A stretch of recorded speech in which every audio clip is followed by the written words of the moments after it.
आज हम लोग देखेंगे थ्योरम नंबर 6, 10वीं का जो थ्योरम है, थ्योरम 6, इसको देखेंगे। यह जो है समरूपता पर आधारित प्रणाली है, लेकिन यह समरूपता कसौटी नहीं है, उसी में थोड़ा सा चेंजेस करके ये पढ़ में आया। चलिए सबसे पहले स्टेटमेंट को देखते हैं। स्टेटमेंट कहता है तो यदि किसी समकोण त्रिभुज के समकोण वाले शीर्ष से कर्ण पर लंब डाला गया हो तो लंब रेखा के दोनों ओर के त्रिभुज परस्पर और मूल त्रिभुज के समरूप होते हैं। थोड़ा सा चर्चा कर लेते हैं हम समकोण त्रिभुज पे। समकोण त्रिभुज किसे कहते हैं? वैसा त्रिभुज जिसका एक कोण समकोण, समकोण मतलब 90 डिग्री हो, 90 अंश का अगर एक कोण होगा किसी त्रिभुज में तो वह त्रिभुज समकोण त्रिभुज कहलाता है। और आप जानते हैं किसी त्रिभुज में, किसी समकोण त्रिभुज में समकोण का जो ठीक सामने वाला भुजा होता है वह क्या हो जाता है? कर्ण हो जाता है। ठीक है, और समकोण होगा तो वह कोण 90 डिग्री होगा। इसके बाद जो दो भुजाएं बच जाती है परस्पर लंब और आधार कहलाते हैं। और ट्रिगोनोमेट्री में आपको पढ़ाया है जो कोण के सापेक्ष जो है लंब और आधार बदल जाते हैं।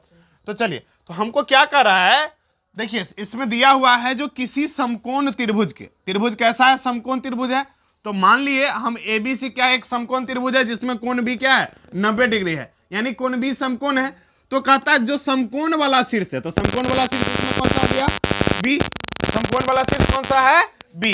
तो बी से जो है हम इसके कर्ण पर, कर्ण क्या हो गया? एसी हो गया आपका कर्ण, इस पर जो लंब डाला गया है तो लंब रेखा हो गया क्या? बीडी।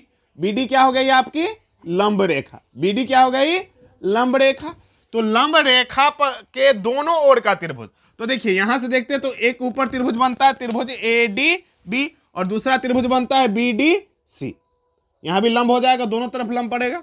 और इसके बाद एक मूल त्रिभुज है एबीसी, तो दोनों ओर का त्रिभुज लंब रेखा हो गया बीडी, इसके एक ओर का त्रिभुज हो गया एबीडी और दूसरे ओर का बीडीसी।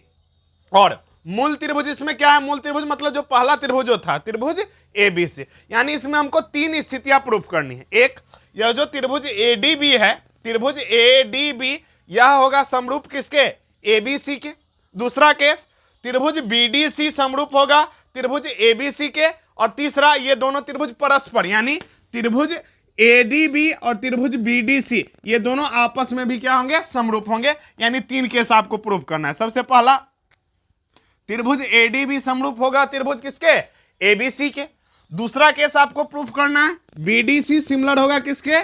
एबीसी का। और तीसरा है ये दोनों परस्पर समरूप होंगे, यानी एडीबी और बीडीसी ये दोनों त्रिभुज भी परस्पर क्या होंगे? सिमिलर होंगे, समरूप होंगे। चलिए, तो अब हम चलते हैं सत्यापन की ओर, प्रूफ में चलते हैं। इसमें कंस्ट्रक्शन करने की आपको आवश्यकता नहीं है। सबसे पहले हम पहले केस के लिए बात करते हैं त्रिभुज एडीबी और त्रिभुज एबीसी में। तो चलिए हम चलते हैं त्रिभुज एडीबी और त्रिभुज एबीसी में, एडीबी और त्रिभुज एबीसी में। देखिए एडीबी और एबीसी, इसमें देखिए क्या है? एबीसी में जो है आपका कोण भी क्या है? 90 डिग्री। और एडीसी में चूंकि यहां हमने बीडी लंब खींचा हुआ है एसी पर, तो यहां जो एडीबी जो एंगल होगा वह कितना हो जाएगा? 90 डिग्री हो जाएगा। यह भी एक समकोण त्रिभुज बन रहा है। तो इसमें क्या हो जाएगा आपका? कोण बी बराबर हो जाएगा किसके रे? कोण डी के। और बराबर कितना? 90 डिग्री। ये दोनों क्या है? समकोण होने से। कहां से हो गया ये? समकोण होने से। इसके बाद देखिए एडीबी और एबीसी दोनों में यह जो कोण ए है यह उभयनिष्ठ है, दोनों त्रिभुज में है नहीं।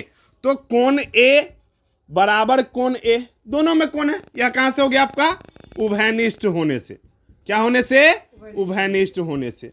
तो देखिए यदि किसी दो त्रिभुज का अगर दो कोण अगर परस्पर बराबर हो तो स्वाभाविक है जो तीसरा कोण भी बराबर हो जाएगा, होगा कि नहीं? क्योंकि आप जानते हैं त्रिभुज के तीनों कोणों का योग कितना होता है? 180 डिग्री। तो दो कोण अगर दोनों का बराबर है तो तीसरा कोण ऑटोमेटिकली बराबर हो जाएगा नहीं। तो इसलिए जो शेष कोण है, शेष कोण कौन सा कोण बच गया? ए बी ले लिए इसमें एबीसी में, तो इसमें कौन सा कोण बच गया रे? कोण सी। क्या बच गया? कोण सी। और इसमें क्या बचा हुआ है? कोण बी। या फिर अगर आप पूरा नाम लिखे तो कोण ए बी डी और इसमें हो जाएगा ए सी बी। तो कोण बी हो गया, या इसी का पूरा नाम अगर लिखना चाहिएगा तो क्या हो जाएगा? A B D.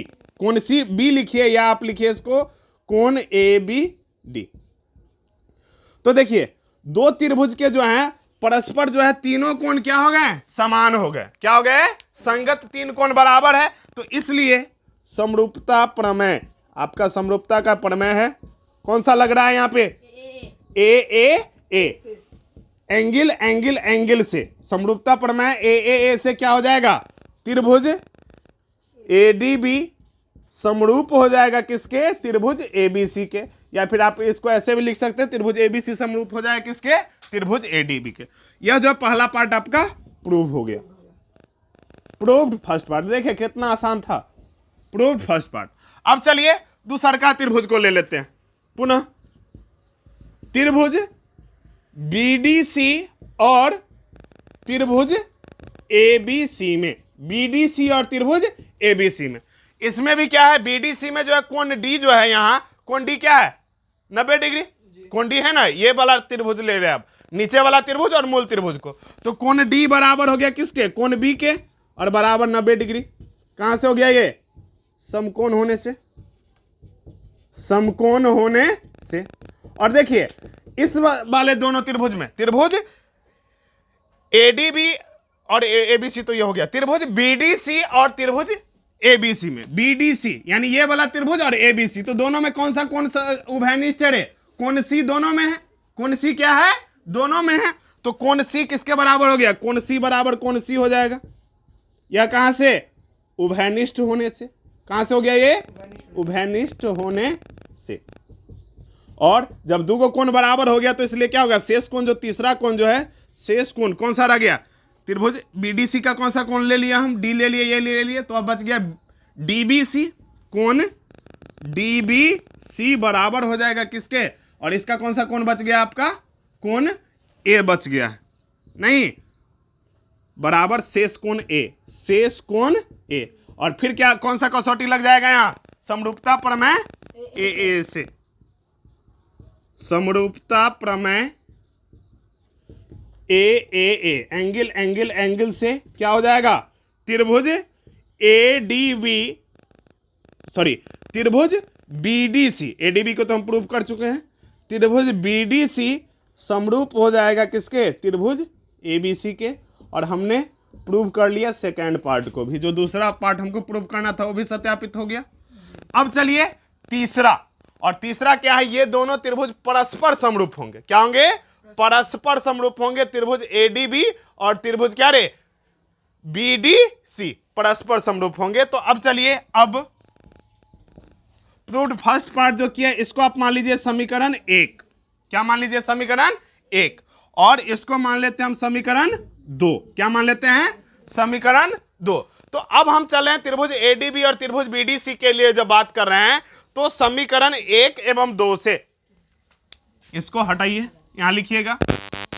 अब समीकरण 1 एवं 2 से, समीकरण 1 एवं 2 से, देखिए समीकरण 1 क्या कर रहा है, जो त्रिभुज एडीबी है, त्रिभुज एडीबी है वह समरूप है किसके, त्रिभुज एबीसी के। और जो दूसरा समीकरण है वह क्या कर रहा है, जो त्रिभुज बीडीसी है, त्रिभुज बीडीसी है वह समरूप है किसके, त्रिभुज एबीसी के। यह कहां से लिखे आप, समीकरण 1 से, कहां से ले लिए, समीकरण 1 से, और यह हो गया आपका समीकरण 2 से। तो यहां जो देखिए दो जो त्रिभुज है, त्रिभुज एडीबी समरूप है त्रिभुज एबीसी के, और त्रिभुज बीडीसी किसके समरूप है, एबीसी के। तो दोनों त्रिभुज है एबीसी के समरूप है, यानी दोनों त्रिभुज का अगर आरएचएस समरूप है तो एलएचएस भी समरूप हो जाएगा कि नहीं, हो जाएगा, क्योंकि दोनों का जो है दायां पक्ष वाला जो है वो बाएं पक्ष के बराबर है, नहीं, तो इसलिए क्या हो जाएगा, त्रिभुज एडीबी समरूप हो जाएगा किसके, त्रिभुज बीडीसी के। यह हो गया आपका प्रूव्ड थर्ड पार्ट। जो तीसरा पार्ट था आपने उसको भी सत्यापित कर लिया।